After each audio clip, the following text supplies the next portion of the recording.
Okay, I will be ranking every Season 2 Chapter 1 Team Affinity card, but before I do that, let me say something. Does anybody else feel a little bit of burnout already from the thought of having to grind and do the same process all over again? I'm not trying to complain, but the thought of having to grind for hours to obtain high 80s and low 90s is a little bit exhausting. I'm not gonna lie. I come home, turn on the game. I want some leisure time. I want to relax, and I want to just play the damn game. I don't need a second full-time job. Would I like this to be a full-time job? Yes, I wouldn't complain about that. But this does not need to feel like a full-time 9 to 5 with overtime included. It doesn't. The seasons concept is not working, in my opinion. The seasons are way too long. Season 1 game came out end of March. We just got Season 2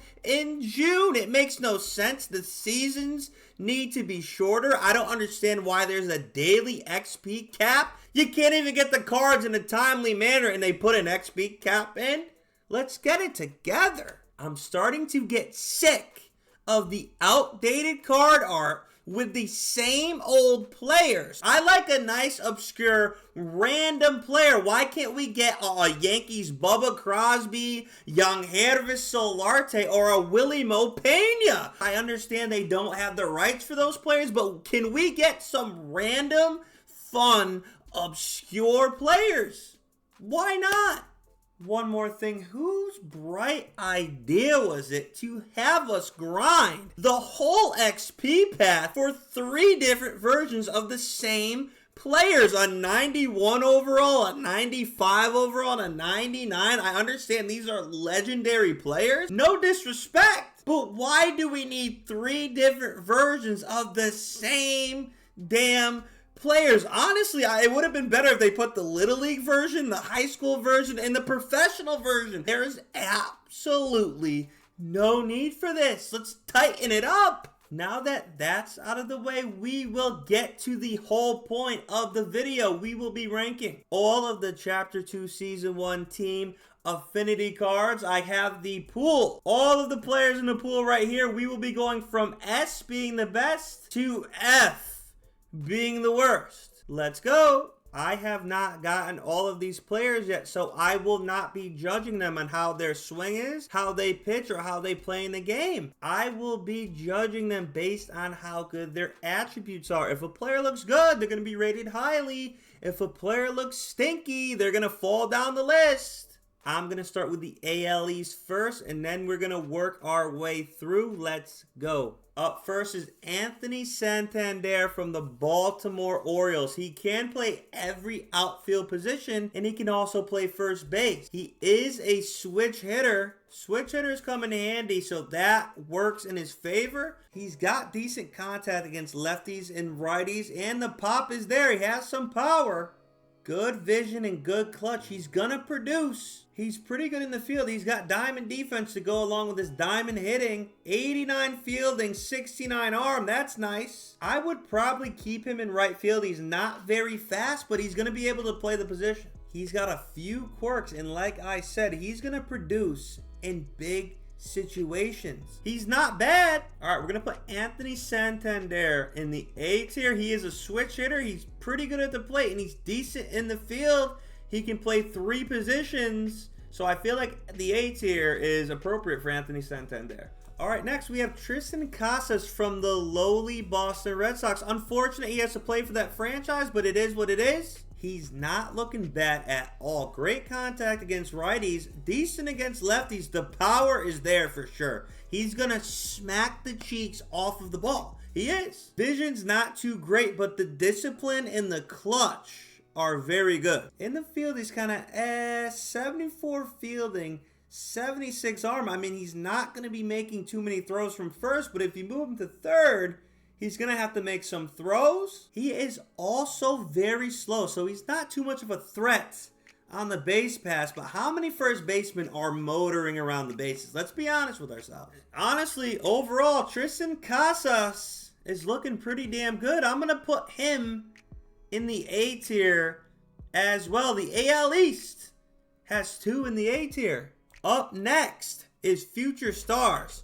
Clint Frazier, who now goes by Jackson Frazier. Yankees legend, legendary bat speed, Clint Frazier. I mean, Clint showed some flashes, but the Yankees refused to trade him for Garrett Cole when they had the chance to do it. The last time I saw him was with the Chicago White Sox. I couldn't even tell you where Mr. Jackson Frazier is right now. Hopefully he's still with the White Sox, because Clint was one of my favorite damn players on the Yankees. We're just going to call him Clint for this segment because that's how I knew him on the Yankees. He is a center fielder. He plays the other 2 outfield positions. He does only hit from the right side.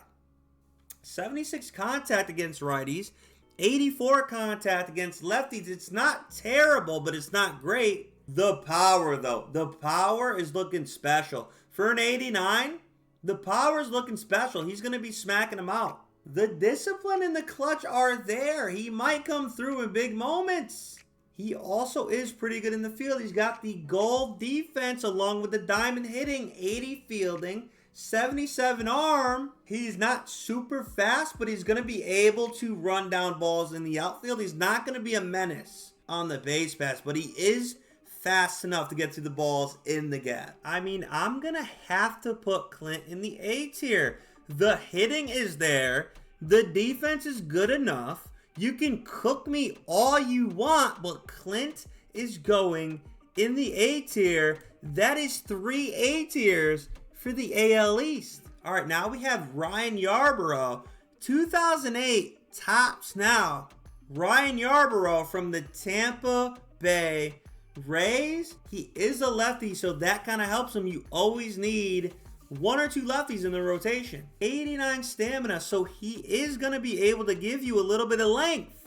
No diddy. 76 Ks per 9. He's not going to be missing a lot of bats. He's not going to be getting double-digit strikeouts. 89 placement, 87 control with the 64 velocity. He's going to be dotting. He's going to have to dot because, like I said, he's not going to be missing too many bats. 93 breaks, so his breaking stuff is pretty good. He does not have a fastball. He has a 4-pitch mix. Cutter, circle change, sinker, sweeping curve. Nothing above 90 miles per hour. So like I said, you're going to have to dot. I think I'm going to have to put Ryan Yarbrough in the D tier. He does not throw fast.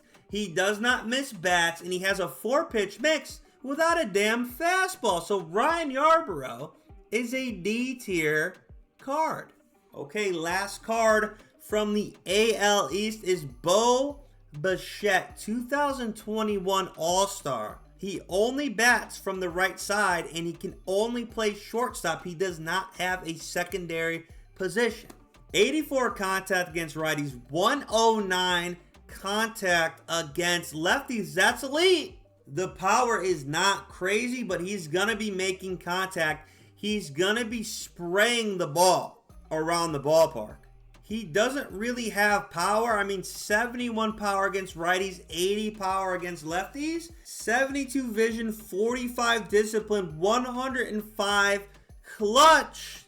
He's going to get it done in the big moments. Pretty decent in the field, 70 fielding, 84 arm. I mean, he's going to make the plays that he needs to make. He's not going to go crazy, but he's going to make the plays that he needs to.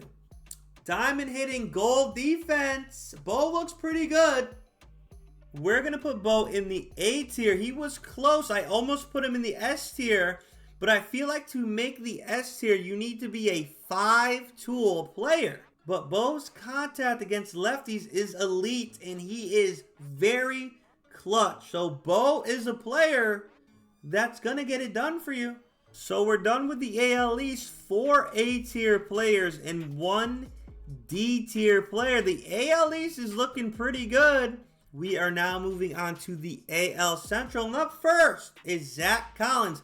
Prospect Zach Collins from the Chicago White Sox. He's primarily a catcher, but you can slot him in at first base if you need him to. He does only bat lefty. 88 contact against righty, 62 contact against lefty, so he's pretty good against righties, but he's not so great against lefties. 104 power against righties, 90 power against lefties, so he does have some power.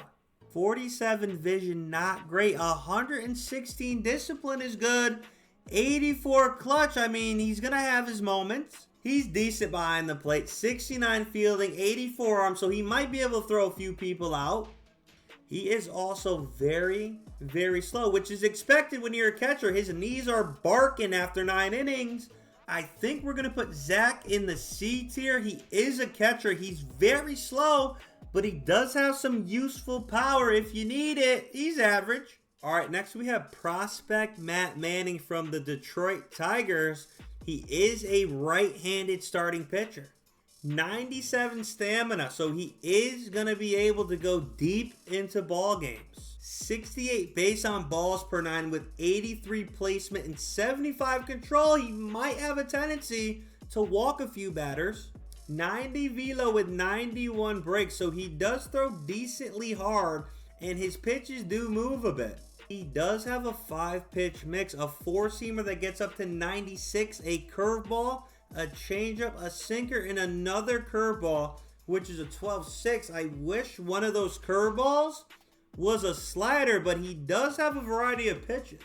He does have one quirk, break outlier, so he's going to lose less break on his pitches the longer he goes. All right, I think Matt Manning is a B tier player. He does have that 5-pitch mix with good velo and good break, but he is going to walk a few batters. He's good, but he's not great.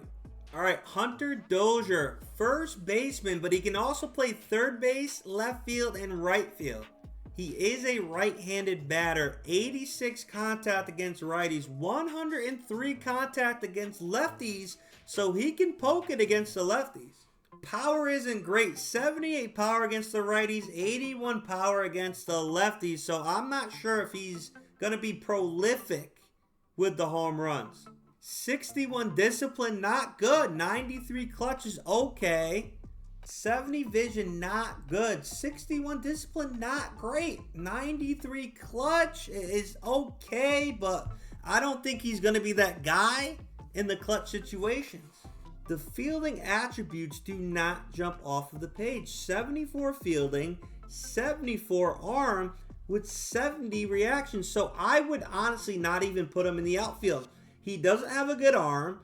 He's not going to react to the balls hitting the gap, and he has 74 speed, so I don't think he's going to be able to run too many balls down. I think Hunter Dozier is a D tier player. The hitting attributes aren't great. The fielding attributes aren't great, and he's not even clutch. He has no quirks either, so Hunter Dozier, definitely D tier player. Royce Lewis, I mean, honestly, what a player in real life. He's going to be a big-time player. Third baseman, but he can also play second and short. Right-handed batter, 93 contact against righties, 86 contact against lefties. So the contact is there. He's going to be able to get hits against righties and lefties. The power's a little bit weird. 101 power against righties, 50 power against lefties. So he is going to be able to smack right-handers around. Left-handers, he's going to be able to hit, but he's not going to be able to hit for power. 58 vision, not great. 59 discipline, not great, but 115 clutch. That is elite. He will be the guy. He will be that guy in clutch moments. Decent in the field, 81 fielding with a 74 arm and 75 reaction. So he's just going to make the plays that he needs to make. Diamond hitting, goal defense with a bunch of quirks. Rally monkey, so he turns it up when the team is losing. Situational hitter and table setter, so he can hit with runners on and he can hit with nobody on. He's actually a well-rounded hitter. I think we're going to put Royce in the A tier. The contact is there, especially against righties. He is also very, very, very clutch, so he's going to come through in clutch situations. Royce Lewis, A tier player. All right, we are now in the AL West, and up first is Forrest Whitley, a starting pitcher for the Houston Astros. 87 stamina, so he might be able to give you 5 or 6 good innings. 102 Ks per 9, so he is going to be able to get some whiffs. 68 base on balls per 9 with 75 placement and 78 control. He's going to walk some batters. 98 velo with 94 breaks. So just like Matt Manning, he does throw hard and his pitches do move. 5-pitch mix, sinker, circle change, slider, 12-6 cutter. Not a bad mix at all. I think we're going to move Forrest Whitley into the B tier just like Matt Manning. 5-pitch mix, he does throw hard and his pitches do move, but he doesn't have a lot of stamina and he has no quirk. So Forrest Whitley is a B tier player. Okay, 2021 All-Star Jared Walsh. Primary first baseman, but can move into the outfield and play left and right. 108 contact against righties, so he's going to be able to hit against righties. 50 contact against lefties, so that's not a great matchup. Pretty decent pop, 95 power against righties, so he's going to punish right-handed hitting. 88 power against lefties, but he's going to have to be able to make some contact before he hits for power against lefties. 61 vision, not great. 66 discipline, not great. 78 clutch, not great at all. The fielding is looking troubling. 65 fielding with 51 arm and 70 reaction. So I would not even think about moving him into the outfield. He needs to stay at first base. 55 speed, so he wouldn't even be able to get to the balls in the gap in the outfield. And he's not going to be able to motor around the bases. Diamond hitting with bronze defense. It doesn't look too promising for Jared Walsh. I think Jared Walsh can comfortably go into the F tier, and that's no disrespect. He's really only useful against right-handed pitching. He's not going to do anything against lefties. The defense is not good. He's not fast, and he really can only play first base. So Jared Walsh is the first F tier player. All right, August 2019, Mark Canha, primary center fielder, but he can also play first, third, left field, and right field.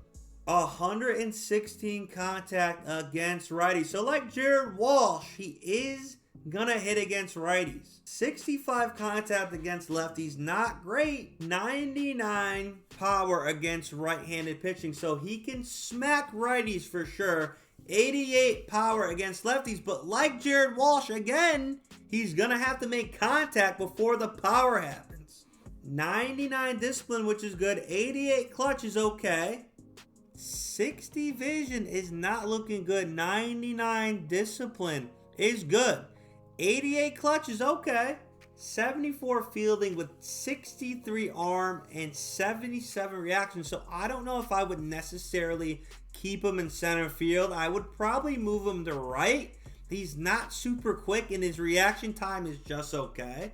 Diamond hitting with silver defense. He does have a few quirks. He does have the pinch hitter quirk, so maybe you bring Mark Canha off of the bench in the late innings. We're going to put Mark Canha in the D tier. He's a little bit better than Jared Walsh. He is able to hit well against right-handed pitching. He's not super clutch, but he has some quirks that might help you if you need him off of the bench in the later innings. Mark Canha is a D tier player.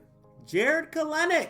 I thought he was going to be him when the Mets traded him for Robbie Cano and Edwin Diaz. It hasn't been going the best, but we'll see. He's still young. He's got time. Primary center fielder, but he does play everywhere in the outfield. He is a lefty. 94 contact against righties, 78 contact against lefties, so he's an okay hitter. Power's not really there. 80 power against righties, 70 power against lefties. He might occasionally give you a home run, but he doesn't have too much pop. 61 vision, not great. 76 discipline, not the best. 86 clutch is just okay.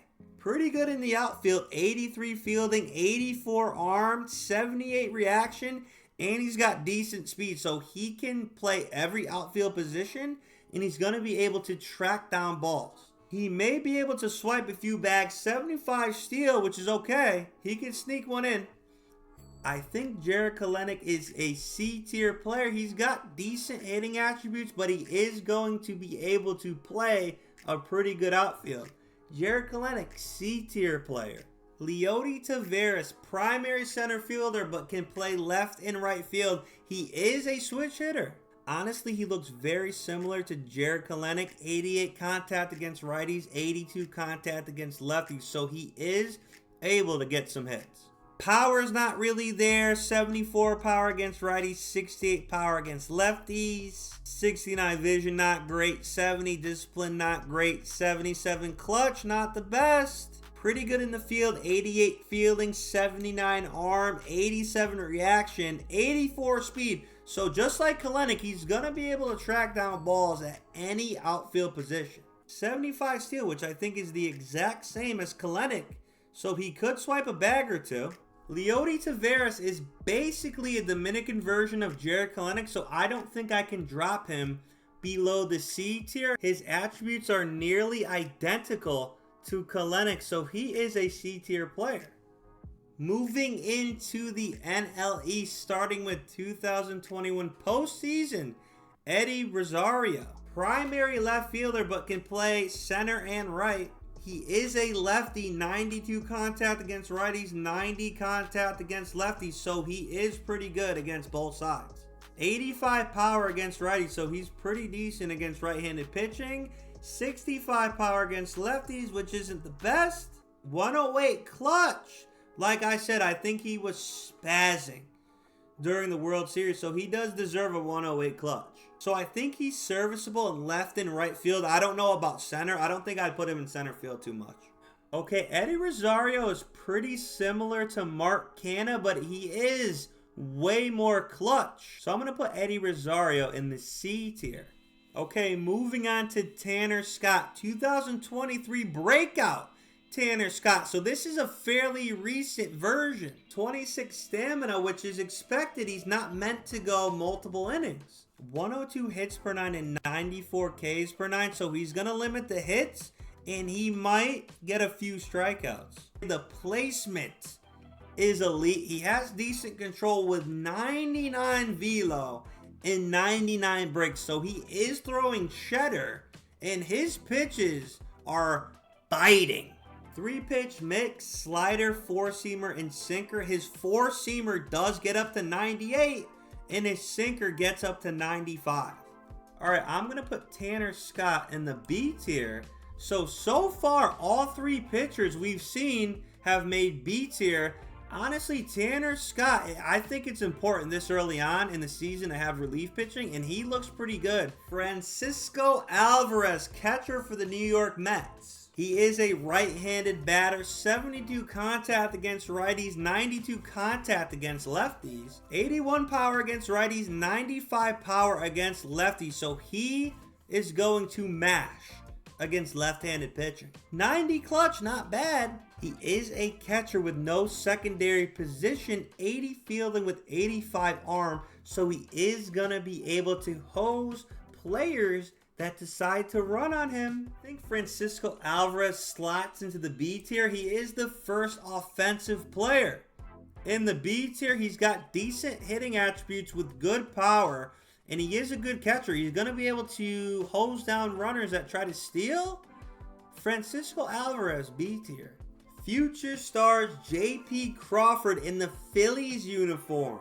He is a left-handed batter, 90 contact against righties, 76 contact against lefties. Not a lot of power at all. 73 power against righties, 62 power against lefties. 81 vision, pretty good. 96 discipline, pretty good. 75 clutch, not so much. Very, very good in the field. 91 fielding, 81 arm, 86 reaction. So he is good. Anywhere you want to put him in the infield, he is good. Diamond hitting, diamond defense with a few quirks.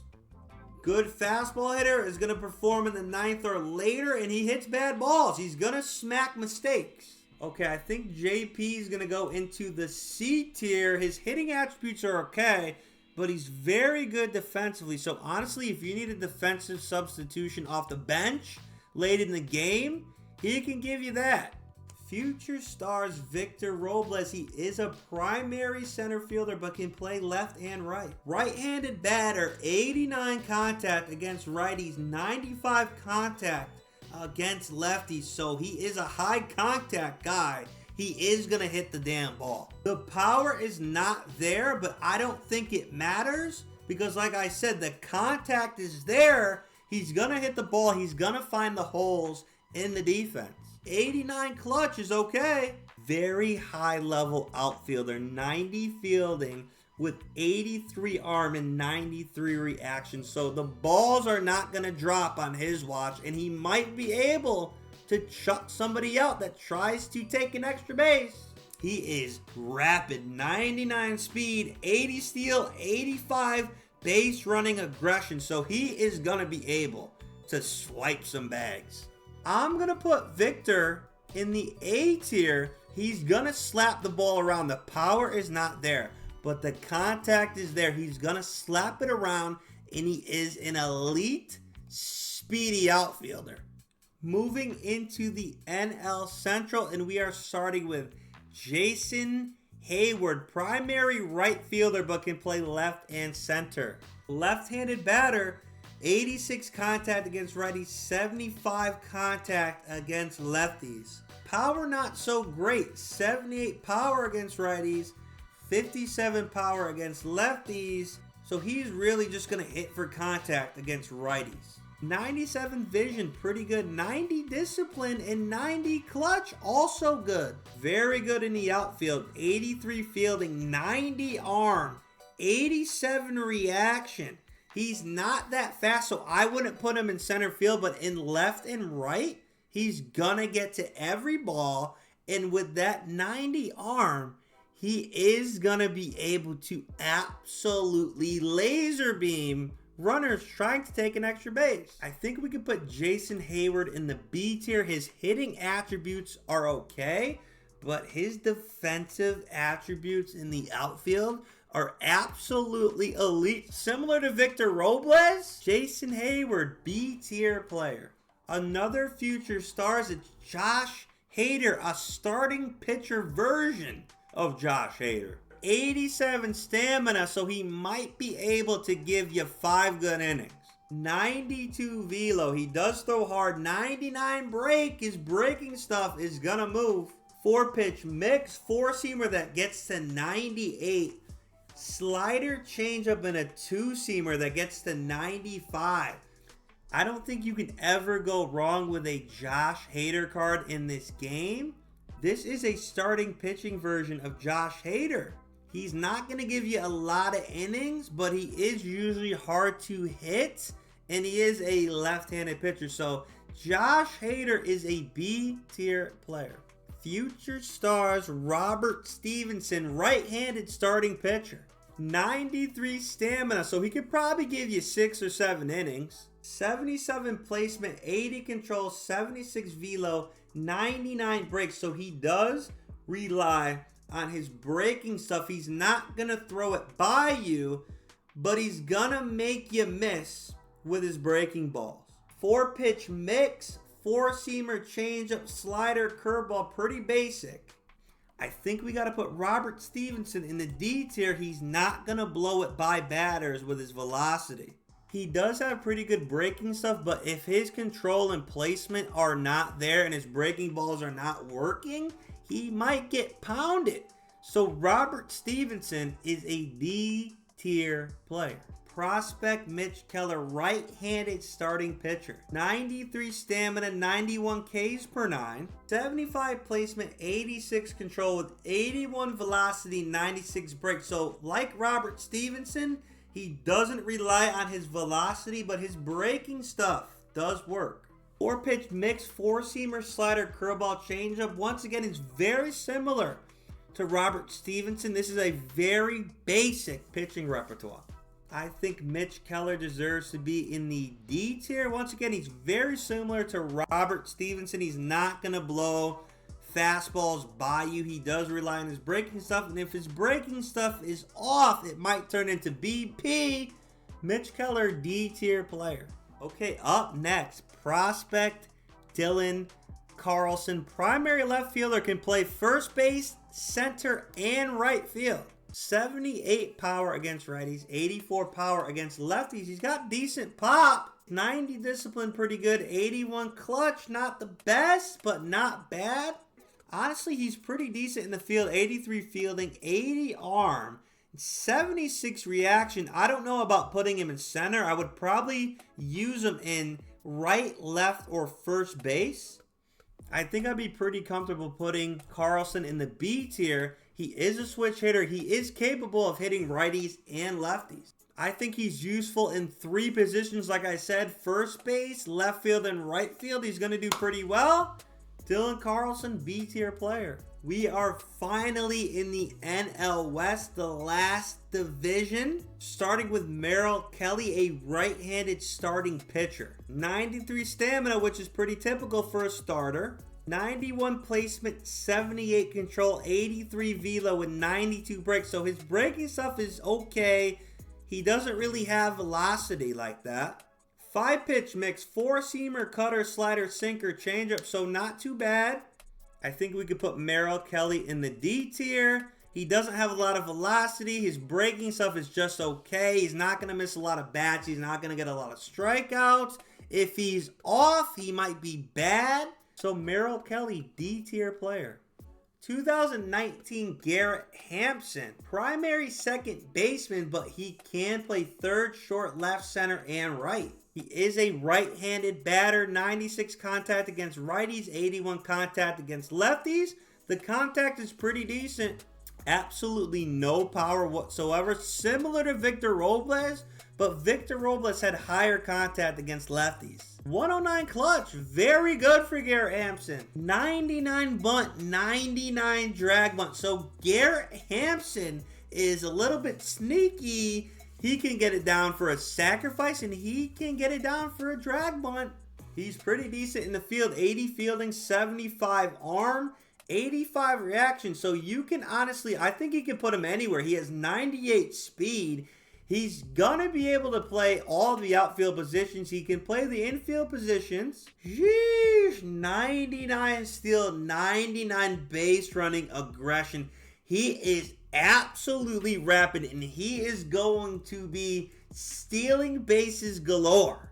This might shock a lot of people. I'm going to put Garrett Hampson in the S tier. He can do a lot of things on the baseball field, and that is very useful in this game. 109 clutch, so he's going to get it done in big moments. Garrett Hampson, surprisingly, is the first S tier player on the list. What a player, to be honest.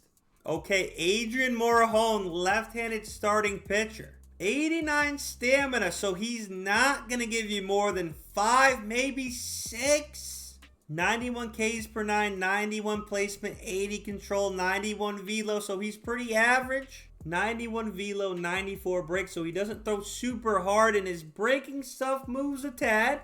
Very basic 4-pitch mix, a 4-seamer, a changeup, a curveball, and a sinker, so not much. I think Morejon is going to become our second F-tier player. He's got decent breaking stuff, but he's got 68 walks per 9, so he might be walking a lot of batters. So this could turn into a batting practice situation. I'm not too high on Morejon. This is an F-tier player, unfortunately, and it's no disrespect, just like Jared Walsh. No disrespect. I don't think I'd go out of my way to use him. Gavin Lux, primary second baseman, but he can play shortstop. He is a left-handed batter, 97 contact against righties, which is pretty good. 83 contact against lefties, which is not bad for a lefty-on-lefty matchup. 83 power against righties, 75 power against lefties, so the power is okay. 74 vision, 72 discipline, 88 clutch, decent. Gavin Lux is your typical middle infielder. We're going to put him in the B tier. Okay, the last player is Joey Bart. He is obviously a catcher. He bats righty, 70 contact against righty, 87 contact against lefties, 78 power against righties, 92 power against lefties. So he might be able to cook left-handed pitching. 90 clutch, decent. Pretty good behind the plate. 86 fielding, 80 arm, 90 blocking. He's very similar to Francisco Alvarez. I just think Francisco Alvarez might be a tad better. I'm going to put Joey Bart in the B tier. Him and Francisco Alvarez are very similar. Joey Bart might be a little bit better defensively. Francisco Alvarez might be a little bit better offensively. Joey Bart, B tier player. So here are my final rankings. The AL East is looking pretty good. If you're looking to get a team affinity done, I would try to complete AL East first. You got 4 A tier players from the AL East. Only 2 F tier players. Adrian Morejon is honestly looking like he's a batting practice caliber starting pitcher. I have not used him yet, but that's what his attributes are looking like to me. And Jared Walsh, a one-trick pony. He cannot play defense. He's a left-handed batter, and he looks like he can only perform against right-handed pitching, so he's pretty useless in my opinion. And a shocker in the S tier is Garrett Hampson. Honestly, if he had power, if he had any type of power, he would be God tier. Honestly, I think he would be a God tier player. He's got the speed. He's got the contact. He can play defense. He can bunt. He's got 99 bunt. Who knows if he can actually live up to this hype that I've given him? We'll see. Let me know if you have any disagreements in the comments, who you would move, where you would move them. I think this is a pretty fair list. Let me know.